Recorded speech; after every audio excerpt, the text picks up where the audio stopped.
Buenas tardes, es un gusto de nuevo que nos acompañen en este día en Gracia y Paz, Iglesia Cristiana. Pues todos son bienvenidos de manera virtual y también para nosotros es un gusto que podamos seguir teniendo contacto a través de este medio mientras la situación normal se restablezca de nuevo. Muy bien, vamos a seguir con el libro de Eclesiastés y ahora nos vamos a ir hasta el otro lado del libro, que es la parte final. La prédica que veremos hoy se titula Teme a Dios. Teme a Dios, y es nuestra oración, nuestro deseo, pues, que sea de edificación y también el deseo de que todos estén bien en casa, guardados y cuidándose. Muy bien, pues vamos a orar y ponemos esta enseñanza en las manos del Señor. Gracias, Padre, te damos de nuevo por el privilegio de predicar tu palabra, por la necesidad que hay de todos nosotros de aprender, de escuchar, de instruirnos en tu palabra, Señor, para conocerte mejor y para crecer en santidad y en adoración a ti, Señor. Ponemos esta enseñanza delante de ti, oro para que mis hermanos y todas aquellas personas que la escuchen, la vean, impacte su mente y su corazón en el poder del Espíritu Santo. Gracias te damos en Cristo Jesús. Amén. Muy bien, vamos a Eclesiastés entonces, capítulo 12. Vamos a leer el pasaje a partir del versículo 9. Y cuanto más sabio fue el predicador, tanto más enseñó sabiduría al pueblo, e hizo escuchar, e hizo escudriñar, y compuso muchos proverbios. Procuró el predicador hallar palabras agradables y escribir rectamente palabras de verdad. Las palabras de los sabios son como aguijones, y como clavos hincados son las de los maestros de las congregaciones dadas por un pastor. Ahora, hijo mío, a más de esto, sea amonestado. No hay fin de hacer muchos libros, y el mucho estudio es fatiga de la carne. El fin de todo el discurso oído es este: teme a Dios y guarda sus mandamientos, porque esto es el todo del hombre. Porque Dios traerá toda obra a juicio, juntamente con toda cosa encubierta, sea buena o sea mala. Y ahí en su Biblia puede subrayar tres palabras que dan estructura a este pasaje, que es fácil de identificar. En el versículo 9, la palabra enseñó. En el versículo 12, la palabra amonestó o amonestado. Y en el versículo 13, teme a Dios y guarda. Subraye esas tres palabras. El predicador ha investigado sobre todos los aspectos de la vida debajo del sol. Ha investigado acerca de la sabiduría humana, el esfuerzo humano, el logro humano, capítulo 2, acerca de la vida, capítulo 3, trabajo, poder y avaricia, capítulo 4 y 5, la riqueza y el dinero, capítulo 6, la religión humana, capítulo 8. También ha hablado sobre la juventud, la vejez y la muerte, capítulo 12. No desestima, ya quedamos, no desestima todas las bendiciones que Dios nos ha dado debajo del sol, sino que las ve desde la óptica puramente terrenal, en el aquí y el ahora. Y en general la estructura del libro de Eclesiastés, como vimos la semana pasada, el predicador investiga, y eso corre del capítulo 1 hasta el capítulo 5. Y después de investigar, el predicador empieza a sacar conclusiones. Eso va del capítulo 6 casi hasta el capítulo 12. Y el último capítulo, el capítulo 12, emite entonces una recomendación, un consejo final en base a su investigación, a sus conclusiones, y es lo que hoy vamos a ver en este pasaje del capítulo 12, versículo 9, versículo 14.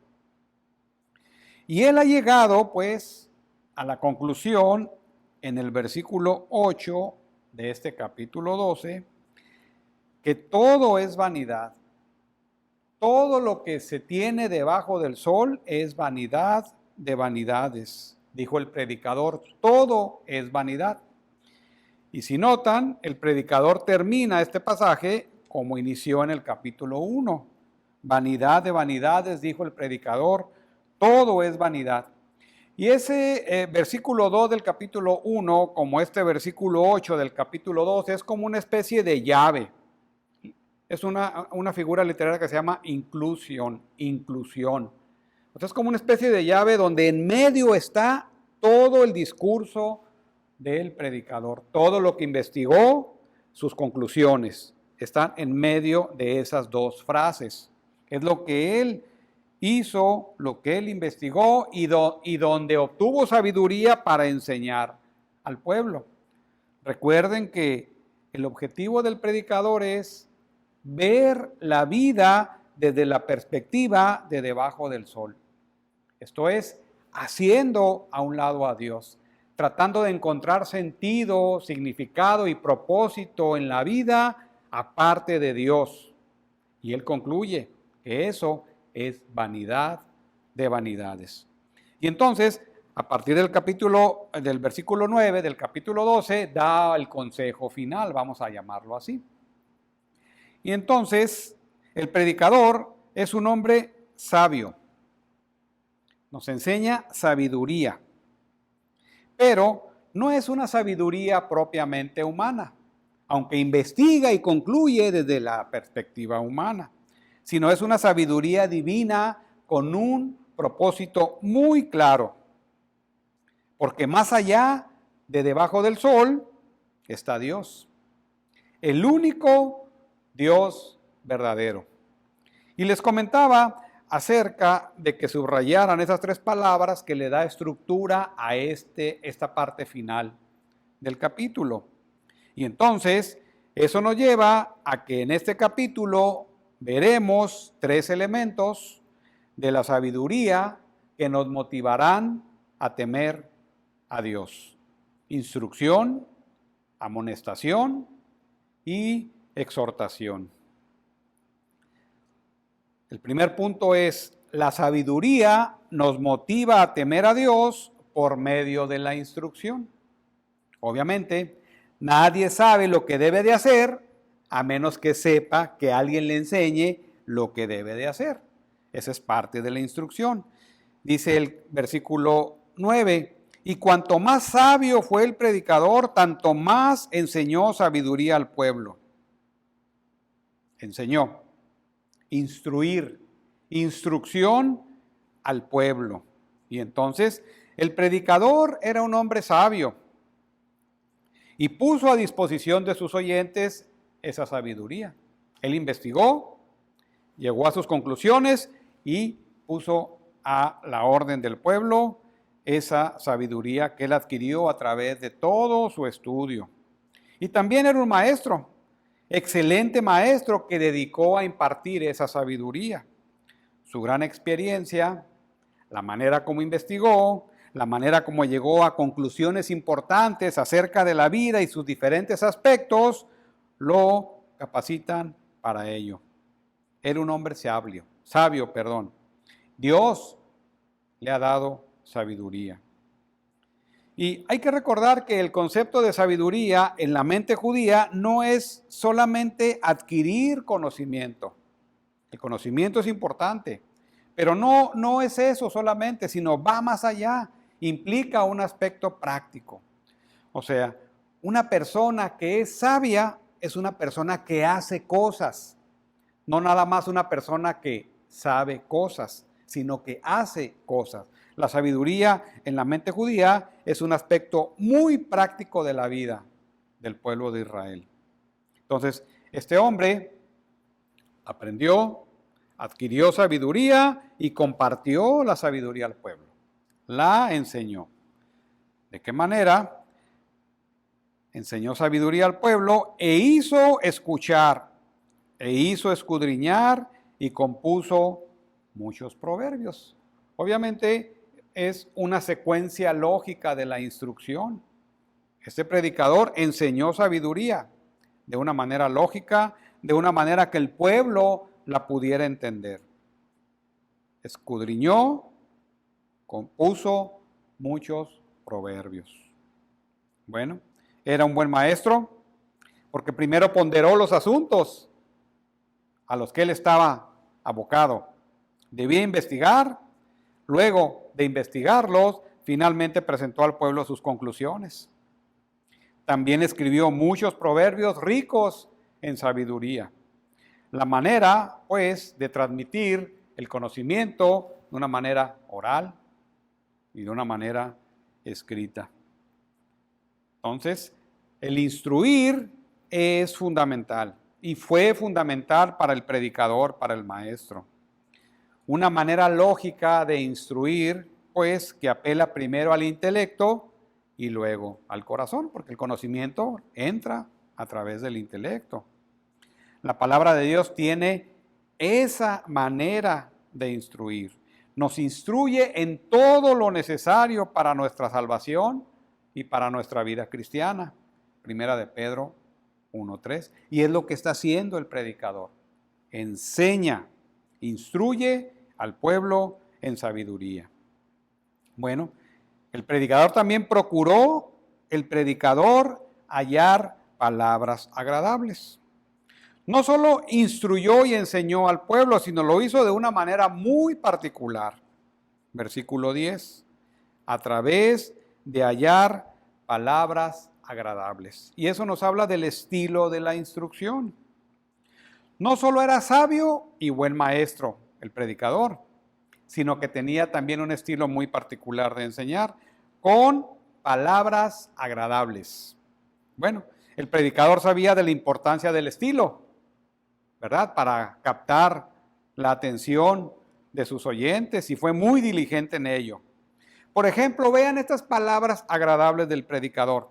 Eclesiastés 3:1. Todo tiene su tiempo y todo lo que se requiere debajo del cielo tiene su hora. Eclesiastés 12:6. Antes de que la cadena de plata se quiebre y se rompa el cuenco de oro y el cántaro se quiebre junto a la fuente y la rueda sea rota sobre el pozo. Una manera hermosa y poética de hablar de la vejez. Eclesiastés 4:12. Y si alguno prevaleciere contra uno, dos le resistirán. Y cordón de 3 dobleces no se rompe pronto. Vean entonces esta manera de enseñar con palabras agradables, no solo al intelecto, sino también al oído y al corazón. Y de la misma manera, no solo en Eclesiastés vemos muchas frases de este tipo, frases hermosas que transmiten una idea, sino que toda la Biblia está escrita también de una manera única. Su literatura es única. No hay ningún libro que le iguale. Tiene diversos géneros literarios, estructuras gramaticales, sintaxis, figuras retóricas. Todo es maravilloso la manera como está escrita la palabra de Dios. Y eso apela pues al intelecto y al corazón. Acerca de esto, de la belleza de la palabra, de la belleza del estilo de cómo el predicador enseña, un autor, Philip Ryken, cita lo siguiente. El famoso escritor estadounidense Tom Wolfe describió Eclesiastés como la flor más alta de la poesía, la elocuencia y la verdad. El mejor escrito que he conocido. Este es el libro que nos dio frases como sale el sol y se pone el sol. Todo tiene su tiempo. Ha puesto eternidad en el corazón de los hombres. Echa tu pan sobre las aguas y florecerá el almendro. Y porque el hombre tampoco conoce su tiempo. Termino la cita. Bueno, escritores paganos también reconocen la belleza como Eclesiastés en particular y por extensión la palabra de Dios en general, ha sido escrita con palabras agradables, palabras hermosas. Ese es un don de Dios y de nadie más. Entonces, Dios muestra su amor, su gracia y su misericordia a través de su palabra de una manera hermosa. Dura en ocasiones, sí, pero hermosa. Algo sumamente atractivo al intelecto humano. Puedo decir que nos atrae con la belleza de sus palabras. Claro, es una obra espiritual, pero la belleza de sus palabras es inigualable. Entonces, el predicador escribe con palabras agradables. Las procuró diligentemente, palabras agradables. Pero no solo eso, lo bello no está peleado con la verdad. Y también buscó escribir rectamente palabras de verdad. Versículo 10. Entonces, esto nos habla de la veracidad de la instrucción. El estilo, pues, es una cosa, pero la verdad de lo que dijo todavía es más importante. Su estilo nunca fue a expensas de la verdad. El predicador escribió palabras de verdad, es decir, palabras justas, palabras inspiradas que eran necesarias que el pueblo conociera para que cumplieran el propósito del mensaje.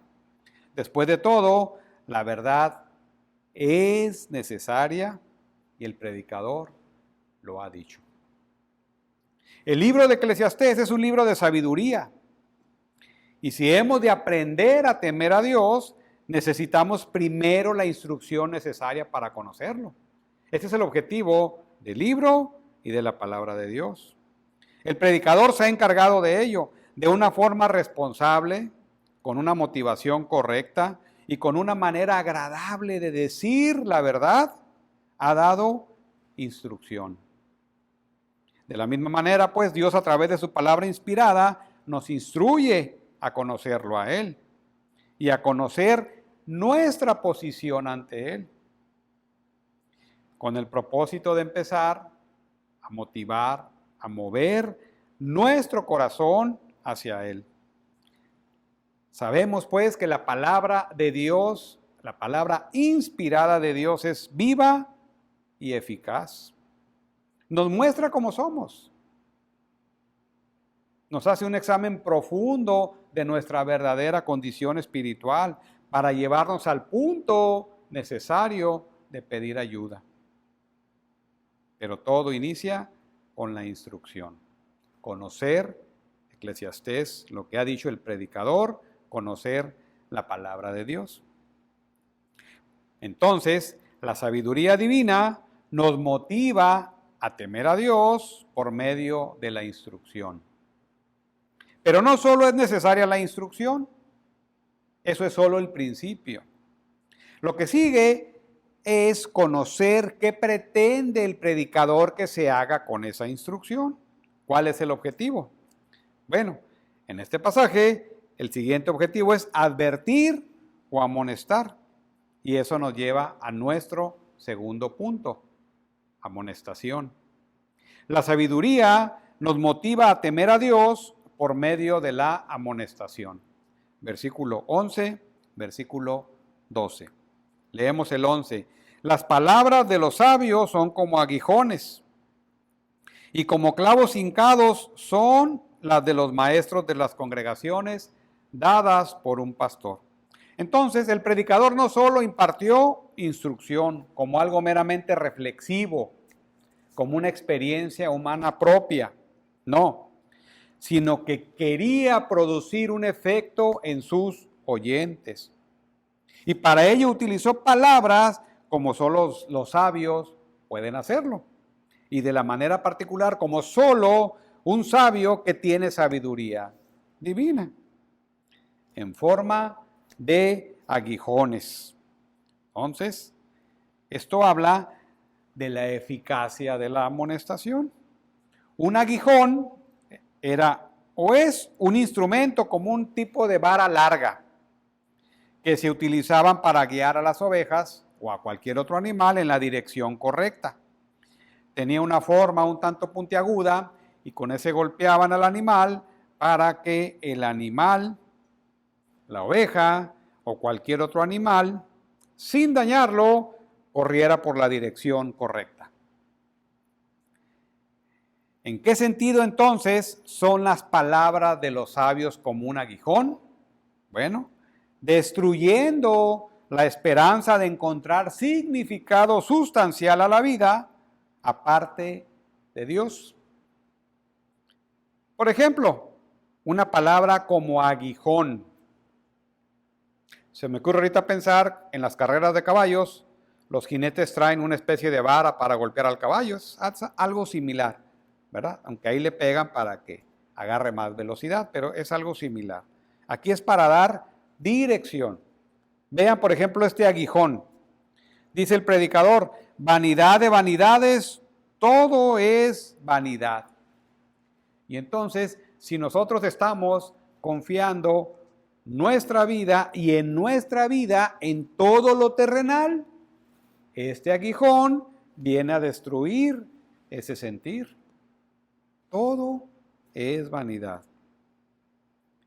Otra más, porque ni del sabio ni del necio habrá memoria para siempre, pues en los días venideros ya todo será olvidado y también morirá el sabio como el necio. Eclesiastés 2:16. Por más sabio que seas y tu seguridad esté en la sabiduría humana, te va a ir igual que al necio. Al final, ambos morirán y no quedará nada. Ese es otro aguijón. Acuérdate de tu Creador en los días de tu juventud, antes que vengan los días malos. Eclesiastés 12:1. Y cuando uno es joven, pues todos hemos sabido, traemos toda la energía, todo el potencial, miles de planes y pensamos que nunca va a llegar la vejez. Bueno, pues el predicador nos da un aguijón, les da un aguijón a los jóvenes diciendo antes de que vengan los días malos, y en el contexto luego describe la vejez. Otro más, dije en mi corazón, es así por causa de los hijos de los hombres, para que Dios los pruebe y para que vean que ellos mismos son semejantes a las bestias. Vean lo que hace el predicador, este aguijón nos hace semejante a las bestias. Bueno, las bestias mueren, el hombre también muere. Otro más. Ciertamente no hay hombre justo en la tierra que haga el bien y nunca peque. Bueno, eso destruye completamente nuestra autojusticia. Es un aguijón más penetrante todavía. Entonces, en ese sentido, las palabras del predicador, de un sabio predicador, son como aguijones. Tratan de mover la mente y el corazón del oyente y de quitarle toda falsa esperanza en las cosas de debajo del sol. Bueno, no solo son aguijones, sino que son como clavos hincados. Dice la parte final del versículo 11, y como clavos hincados son las de los maestros de las congregaciones. Bueno, clavos hincados, entendemos que es un clavo. La Biblia de las Américas lo traduce como clavos hincados bien clavados.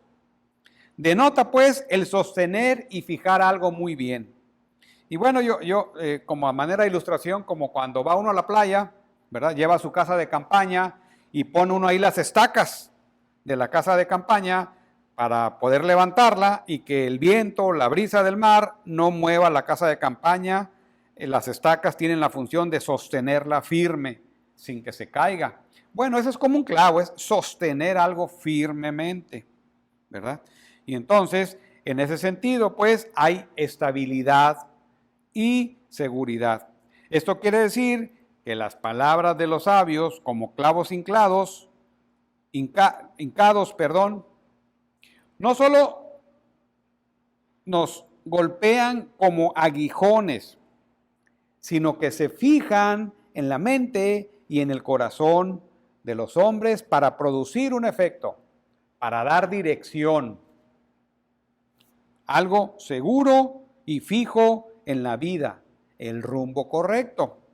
En el contexto, pues, el predicador quiere que esos aguijones y esos clavos bien hincados nos lleven hacia la dirección correcta, hacia Dios. Quitar la mirada de las cosas de debajo del sol y guiar nuestra mirada hacia el lado correcto, hacia Dios. Entonces, esa es la manera de instruir del predicador para luego advertir y amonestar. Y estas palabras, al final del versículo 11, son dadas por un pastor.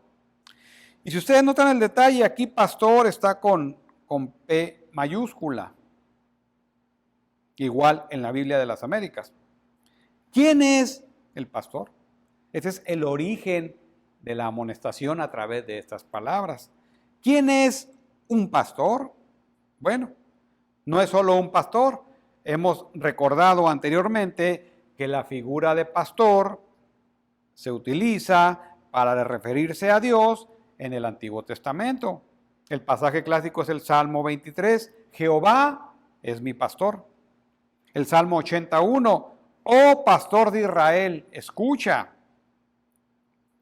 En Ezequiel 34, 23 habla también de un pastor. Dice Ezequiel 34, 23. Y levantaré sobre ellas a un pastor, y él las apacentará, a mi siervo David, y él le será por pastor. Y bueno, esta es una profecía mesiánica y se refiere obviamente al Mesías, ¿verdad? Si nos corremos hacia el Nuevo Testamento y llegamos a Juan 10, Jesucristo, Jesús, el Señor, es el buen pastor. Bueno, entonces, ¿de quién habla un pastor? Habla de Dios, de nuestro trino Dios. Está hablando de Dios, ¿verdad? Y Él es el que da las palabras. Es decir, las palabras dadas por un pastor son palabras de origen divino. Es sabiduría divina. Vienen de Dios. Entonces, versículo 11, ahora, hijo mío, 12, ahora, hijo mío, a más de esto, sé amonestado. Bueno, aquí está el propósito. Sé amonestado. Advertir al lector acerca de la seguridad que él pretende encontrar poniendo su mirada en las cosas de debajo del sol. Ahora, hijo mío, a más de esto, sé amonestado. Y esto habla de la advertencia, pues, en la amonestación. Es como decir, hijo, de cualquier cosa más allá de esto, ten cuidado. Necesitas poner tu mirada en las palabras de los sabios. Necesitas poner tu mirada, tu mente y tu corazón en estas palabras, en estos clavos hincados, en estos aguijones, palabras de los sabios. No te desvíes de ahí. Entonces, esta es la sabiduría divina. Esta es la sabiduría que Dios ha provisto para ti, hijo mío, dice el predicador. Instrúyete con ella y no te desvíes de esta. Bueno, él tiene el deber de volver su mirada a las palabras del predicador. Y aquí es donde está la amonestación. Ahora, hijo mío, no vas a ir más allá de esto, porque tienes el riesgo de desviarte. Bueno, no hay fin de hacer muchos libros y el mucho estudio es fatiga de la carne. Y aquí está la prioridad de la amonestación. No hay fin de hacer muchos libros. Entonces, no solo debe de poner la mirada en estas palabras de sabiduría y mantenerse ahí, sino tener cuidado de desviarse y buscar sabiduría en otro lado. Muchos libros es fatiga de la carne. Y bueno, es importante comentar que el predicador no está en contra de que nos instruyamos desde el punto de vista secular, del conocimiento, de leer libros, de aprender. Bueno, en nuestros trabajos necesitamos leer, todos, más o menos, pero todos necesitamos leer para aprender, y como en otros aspectos de la vida. O sea, no está en contra del conocimiento intelectual. No, no es ese el objetivo en este versículo, sino el asunto es que dejes de hacer una cosa y concentrarte nada más en la otra, que aunque te va a dar conocimiento, te va a dar sabiduría terrenal, te va a dar sabiduría para trabajar, para vivir, para estar debajo del sol, más allá de eso no va a haber más. Entonces le dice, establece una prioridad. Eso es importante, pero es más importante, la prioridad es las palabras de sabiduría. Bien, entonces el predicador sabe que es importante desarrollar el intelecto. Por ejemplo, en Eclesiastés 9:17 dice el predicador, las palabras del sabio escuchadas en quietud son mejores que el clamor del Señor entre los necios. Mejor es la sabiduría que las armas de guerra, pero un pecador destruye mucho bien. Él está a favor de la sabiduría, está a favor del conocimiento, está a favor de aprender, pero también sabe que eso tiene sus limitaciones. En el 8:17 dice el predicador, y he visto todas las obras de Dios, que el hombre no puede alcanzar la obra que debajo del sol se hace. Por mucho que trabaje el hombre buscándola, no la hallará. Aunque diga el sabio que la conoce, no por eso podrá alcanzarla. Y esas son las limitaciones. O sea, no está en contra del conocimiento, no está en contra de aprender, pero no es eso el objetivo primario del hombre, ¿verdad? Entonces, solo hay un libro, la Biblia, sabiduría divina, que es capaz de producir un efecto sustancial sobre el corazón del hombre. Todos los libros que podamos leer, que podamos escribir, donde podamos aprender que son buenos, no van más allá de la superficie de nuestra vida. No llegan a lo profundo de nuestro corazón, ni mucho menos tienen la capacidad o el poder de transformarlo como solo las palabras de sabiduría divina. Eso es lo que está advirtiendo al Hijo. Eso es lo que está advirtiendo. No te desvíes por querer aprender otras cosas que no van a transformar tu corazón. Y ese es el objetivo de la bendita e inspirada palabra de Dios. Ese es el único escrito, como ya hablamos, que es viva y eficaz. Produce cosas, nos expone, nos guía, nos lleva a donde Dios nos quiere llevar. Es capaz de transformar a un pecador torcido y perdido en un hombre recto y justo. La única que llena todas las necesidades del vacío corazón del ser humano.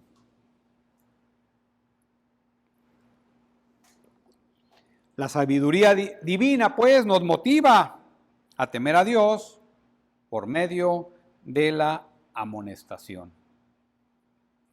El predicador entonces ha instruido y ha amonestado.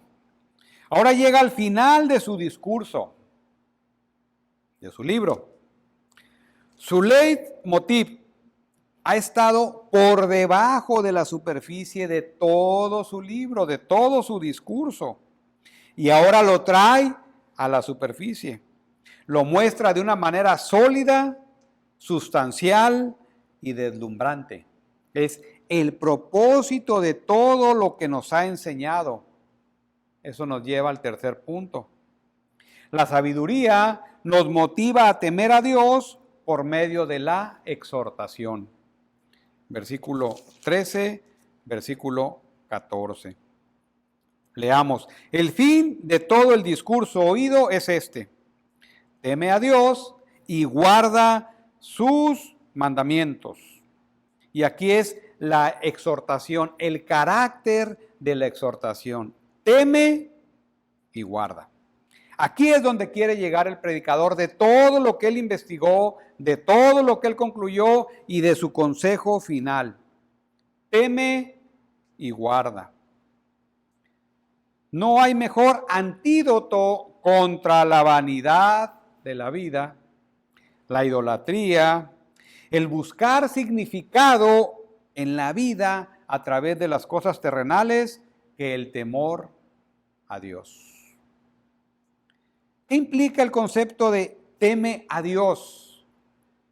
Teme y guarda son dos imperativos. Entonces, eso quiere decir que es obligación del hombre temer a Dios y guardar sus mandamientos. Teme a Dios indica un temor solemne y reverencial. Dice un autor, es una definición de la verdadera religión del Antiguo Testamento. O sea, la verdadera y única religión es temer a Dios. Es el principio de la sabiduría que nos llevarán a Dios. Salmo 111, 10. El secreto de la justicia, cómo vamos a ser rectos delante de Dios. Proverbios 8, 10. Posibilita el guardar los mandamientos de Dios, lo que estamos viendo, Eclesiastés 12, 13. Y distingue a las personas de las que Dios se agrada. Salmo 147, 11. Eso es el temor a Dios. Significa, en términos prácticos, tomarlo en cuenta seriamente, reverenciarlo, honrarlo y adorarlo. Centrar nuestras vidas en Él y no en las cosas terrenales. En un sentido, es un temor reverente el ofenderlo. Hay temor de ofender a ese Dios, desagradarlo y desobedecerlo. Bueno, en el Antiguo Testamento, que es el contexto de Eclesiastés, un hombre temeroso de Dios es un creyente. Y es todo lo que implica ser un creyente. Temer y obedecer, aquí en el pasaje, o temer y guardar sus mandamientos, que implica obedecer, eso amplifica la exhortación final del autor.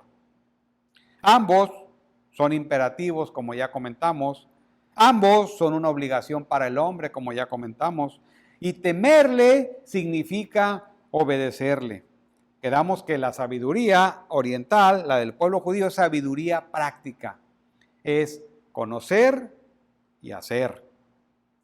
Por ejemplo, Deuteronomio 10:12 dice: ahora pues, Israel, ¿qué pide Jehová tu Dios de ti? Sino que temas a Jehová tu Dios, que andes en todos sus caminos, y que lo ames y sirvas a Jehová tu Dios con todo tu corazón, con toda tu alma. Que guardes los mandamientos de Jehová y sus estatutos que yo te prescribo hoy para que tengas prosperidad. Eso es lo que pide Jehová, es lo que pide Dios. Temer a Dios entonces es igual a obedecer a Dios, es igual a guardar sus mandamientos. Proverbios 1:7, el principio de la sabiduría es el temor a Jehová. Entonces, no hay sabiduría divina sin temor a Jehová. No hay temor a Dios sin obedecer sus mandamientos. Los insensatos desprecian la sabiduría y la enseñanza.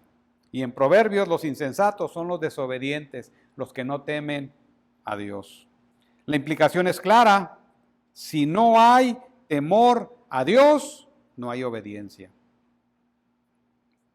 Entonces, si tú dices temer a Dios, conocer a Dios, sin obedecer sus preceptos, entonces ni temes a Dios, ni lo conoces. Esa es la relación que hay. Si nos vamos hacia adelante, hacia el Nuevo Testamento, bueno, Dios capacita para lo que Él solicita, para lo que Él pide. Él capacita al hombre. En Cristo, en el Nuevo Testamento y en el poder del Espíritu Santo, es posible temer a Dios, es posible tener ese temor reverente a Dios, es posible obedecer a Dios, es posible el temor a ofenderlo con nuestro pecado y nuestra desobediencia. Romanos 3:18 dice, no hay temor de Dios delante de sus ojos. El hombre inconverso, el hombre incrédulo, no tiene temor de Dios. Juan 14, versículo 15 y 23 dice, Jesús, si me amas, guardad mis mandamientos. Respondió Jesús y le dijo, el que me ama, mi palabra guardará, y mi Padre le amará, y vendremos a él y haremos morada con él.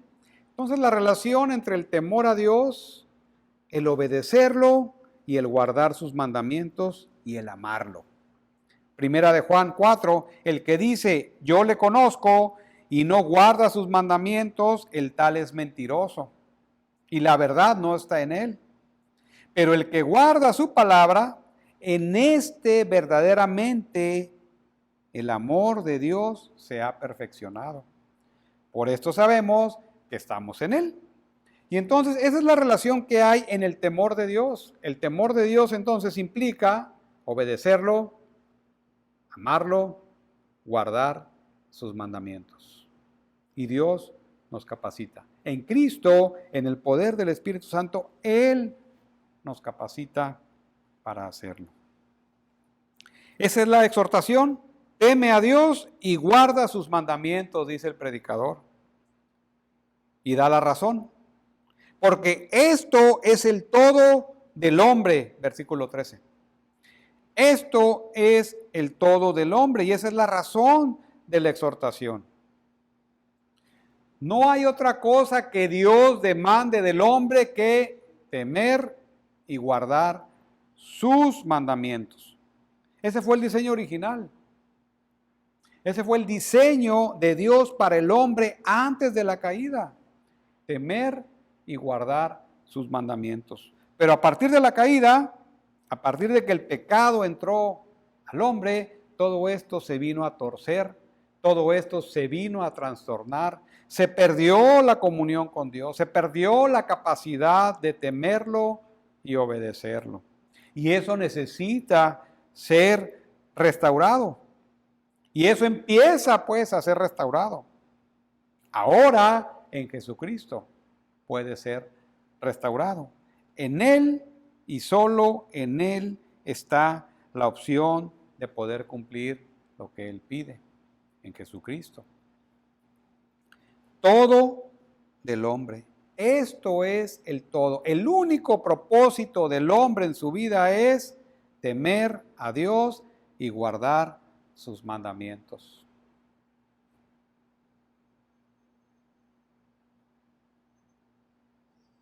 Y al final motiva el predicador a sus oyentes.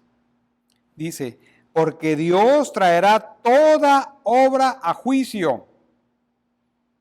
Y es la motivación de la exhortación. Temer a Dios y guardar sus mandamientos porque habrá juicio. Entonces, esa es la razón, el juicio.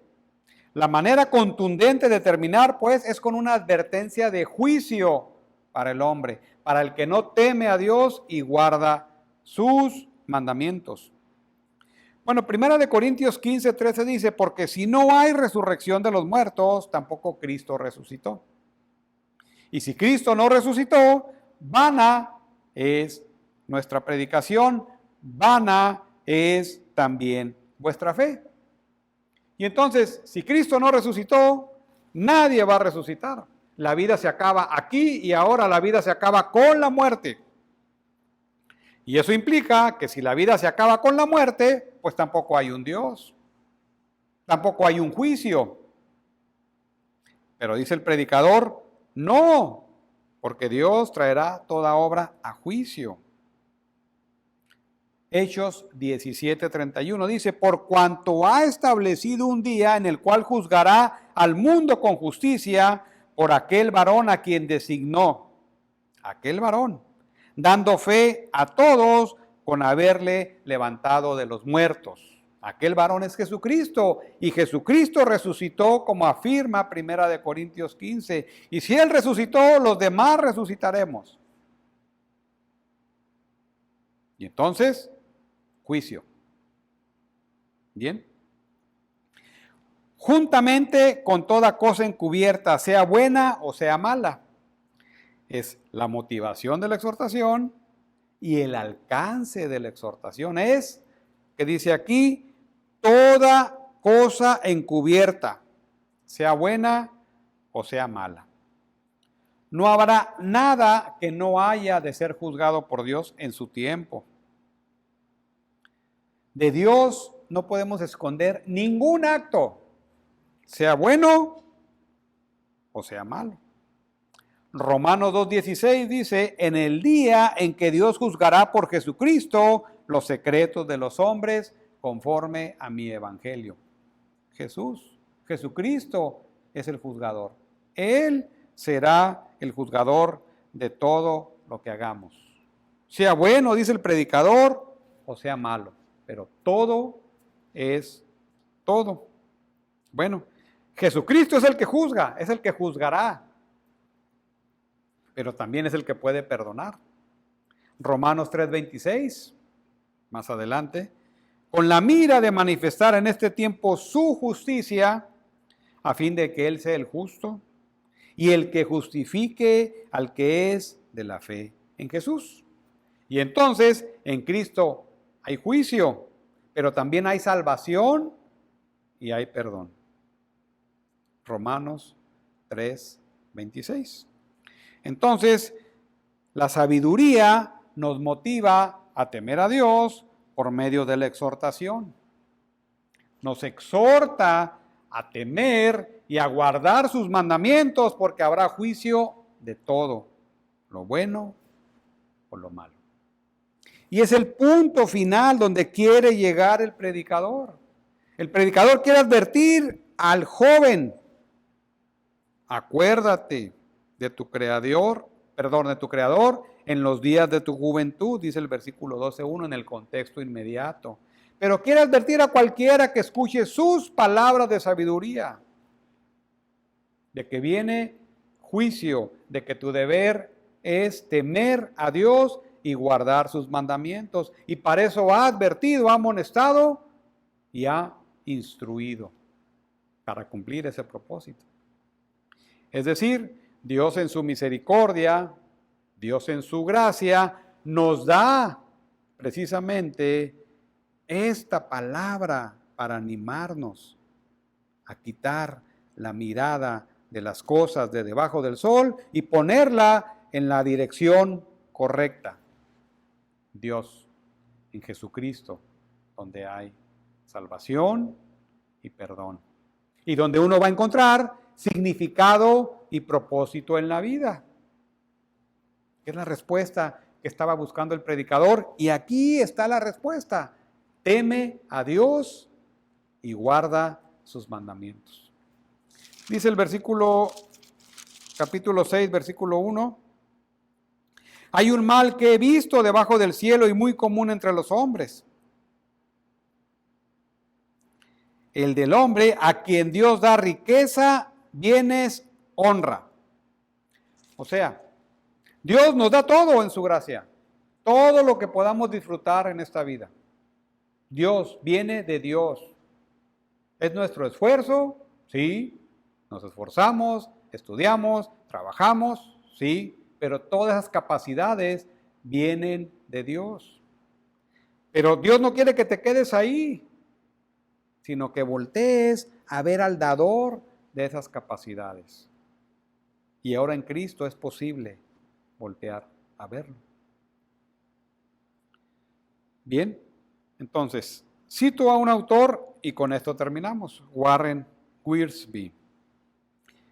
Dice, a la luz del Nuevo Testamento, Eclesiastés no es un libro pesimista, que niega las alegrías de la vida, porque lo podemos ver así. No, no es. Más bien demuestra que aunque hay muchos misterios en la vida que no sabemos explicar, podemos vivir de tal manera que disfrutemos las bendiciones de Dios y glorifiquemos su nombre. Podemos vivir de tal manera que disfrutemos esas bendiciones de Dios y glorifiquemos su nombre. Termino la cita. Y eso solo es posible en Jesucristo. Mas buscad primeramente el reino de Dios y su justicia, y todas estas cosas os serán añadidas. Todas las cosas debajo del sol os serán añadidas. Pero la prioridad correcta, primeramente el reino de Dios, Jesucristo, primeramente. Bien, oremos. Gracias, Padre, te damos por esta palabra. Oramos, Señor, para que en el poder del Espíritu Santo podamos entender la instrucción, la amonestación, la exhortación que el predicador nos hace en este día para quitar la mirada de las cosas de debajo del sol y colocarla en la dirección correcta. Dios, nuestro Dios trino, Jesucristo, en el poder del Espíritu Santo. Gracias te damos en el nombre de Cristo Jesús. Amén.